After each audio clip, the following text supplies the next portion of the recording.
Em nome do Pai, do Filho e do Espírito Santo. Amém. Olá, meus queridos amigos, meus queridos irmãos. Nos encontramos mais uma vez aqui nessa segunda-feira.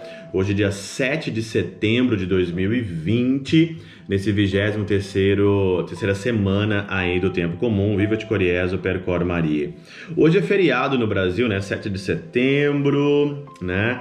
E aqui na Alemanha não é feriado, então eu sei que todo mundo talvez está aí, as pessoas que escutam aí no Brasil estão aí nesse tempo de feriado, mas eu queria chamar a atenção muito para o Evangelho Dominical. Hoje, a sequência hoje tem tudo a ver com o Evangelho Dominical. Se você não escutou o Evangelho Dominical, se você não escutou a meditação do Teoses, você está perdendo muito. Foi muito bom, serviu muito para o meu coração e para a minha vida. E o Evangelho de hoje, Lucas capítulo 6, versículo de 6 a 11, o Senhor encontra um homem que estava com a mão seca.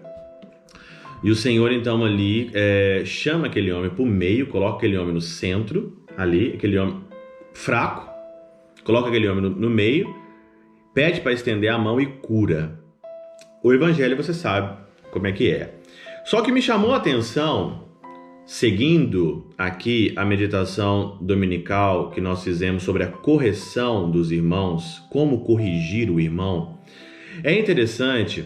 Porque quando você olha para os fariseus, né, que estavam ali observando, né, estavam na tocaia para ver o que o Senhor ia fazer naquele sábado, porque não é permitido curar ninguém no sábado. E aí então, quando o Senhor cura aquele homem, eles começam então ali a discutir, ficaram com raiva e começaram então a tramar a morte de Jesus já há muito tempo. O que poderia fazer contra Jesus? Por quê? Porque na realidade não era aquele homem o homem estava com a mão seca, não é? O homem estava com aquela mão seca. Mas na realidade o que estava seco aqui mesmo é o coração desses fariseus e hipócritas. Isso que estava seco. Estava seco quando você não olha para dentro de você e vê que o teu pecado, que a tua sequidão é maior do que a dos outros. O fariseu e o hipócrita, ele tem uma trave na cara dele, no olho dele, que ele olha mais para o lado do que mesmo para o coração dele. Como que você vai corrigir alguém? Como é que os fariseus, que têm a capacidade, os mestres da lei, de corrigir o Senhor dizendo que ele não poderia fazer esse dia de sábado, se o coração deles estava pior do que aquela pessoa que o Jesus encontrou ali no templo, na sinagoga?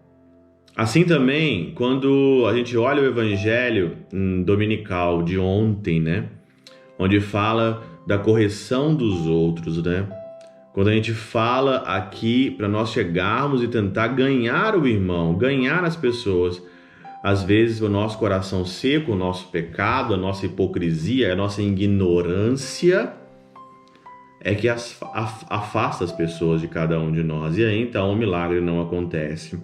O milagre não acontece porque nós aqui não sabemos lidar com a situação, e eu acho muito interessante que Jesus aqui, ele coloca a fraqueza daquele homem que é pouca no meio, e ele deixa aqui a hipocrisia dos homens que não querem ser corrigidos. O Senhor ensina aqui para os fariseus, só que eles não conseguem escutar. O Senhor levanta e pede, levanta-te e fica no meio. Ele coloca o fraco no meio, ele coloca a fraqueza no meio. Quando você reconhece a tua fraqueza, quando você coloca a tua fraqueza no meio, você consegue ganhar o irmão, você consegue corrigir o irmão, você consegue mudar a vida, você consegue dar o salto de qualidade, porque o ponto de partida para Deus mudar a nossa vida é a nossa fraqueza, é o nosso nada. Mas quando você chega para o irmão com orgulho, quando você chega com o irmão ou com negligência, porque você quer ganhá-lo, ou você quer fazer isso ou fazer aquilo, então aí você acaba tramando a morte do outro pela tua negligência, ou pelo teu orgulho, ou pelo teu coração seco. Tudo termina em morte. Tudo termina em morte. Tramaram, discutiram, ficaram com raiva e querem levar Jesus aqui para a morte. Quantas vezes esse enredo que não tem como, né, escapar às vezes dele no mundo, quantas vezes esse enredo Quantas vezes esse fermento da maldade, como diz aqui a primeira leitura de hoje, esse fermento do mal, da perversidade, da maldade, é infiltrado em nós e nós não conseguimos, com o Evangelho, lidar com essas situações. Por isso que eu falo toda hora para você, o Evangelho se encaixa na tua vida, do levantar ao dormir, em qualquer coisa que se fizer, o Evangelho encaixa. O problema é que a gente não consegue usar o Evangelho para lidar com as coisas necessárias do mundo. O homem hoje pisa na lua, o homem hoje busca a vacina do coronavírus, o homem hoje é totalmente desenvolvido, o homem totalmente hoje intelectual, o homem totalmente hoje tecnológico no mundo hoje, totalmente moderno, mas não conseguimos resolver questões tão pequenas do coração. Somos intelectuais, mas com o coração seco. É o mundo que nós estamos vivendo. Pela intercessão de São Chabel de Mangluf, São Padre Pio de Peltrautina, Santa Teresinha do Menino Jesus, coração doce e terno de Maria, Deus Todo-Poderoso vos abençoe. Pai, Filho e Espírito Santo desça sobre vós e convosco permaneça para sempre. Amém.